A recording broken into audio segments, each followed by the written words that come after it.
Operation સિંદૂર જ્યારે પાર પાડવામાં આવ્યું એ પછી આપણી સેનાએ સર્ચ ઓપરેશન પણ હાથ ધર્યું. અનેક એવા વિસ્તાર હતા કે જે આતંકવાદીઓના ઠેકાણા હતા તેમને નાશ કરવામાં આવ્યા અને જે નક્સલીખોરો છે તેમના ઉપર પણ હુમલો બોલાવવામાં આવ્યો. પરંતુ આ જ સમય દરમિયાન જ્યારે છત્તીસગઢની અંદર નક્સલીઓ દ્વારા હુમલો કરવામાં આવ્યો ત્યારે ભાવનગરના આપણા એક જવાન છે તે શહીદ થયા છે. આજે એમના પાર્થિવ દેહને વતન લાવવામાં આવ્યા છે.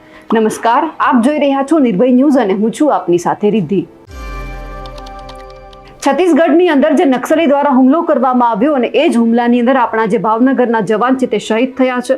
ભાવનગર જિલ્લાના દેવગાણા ગામના આર્મી જવાનો પાર્થિવ દેહ આજે વતન લાવવામાં આવ્યો છે.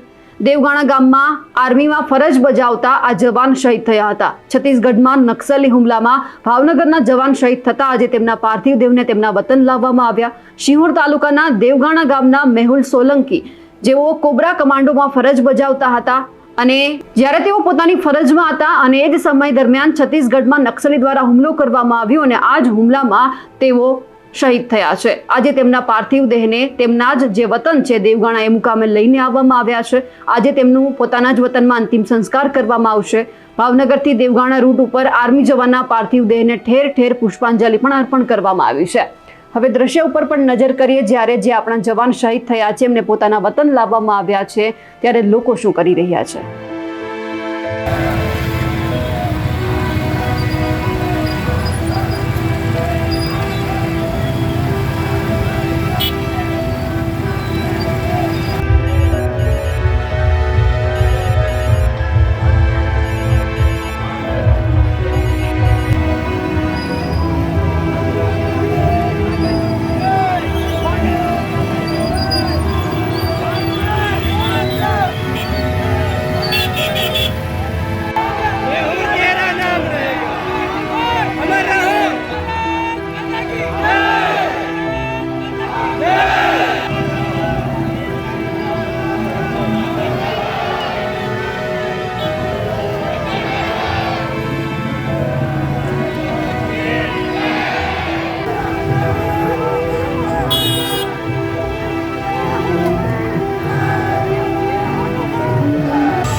ઓપરેશન સિંદૂર પછી અનેક ઠેકાણે એવા સર્ચ ઓપરેશન હાથ ધરવામાં આવ્યા. આપણા અનેક જવાનો શહીદ થયા છે.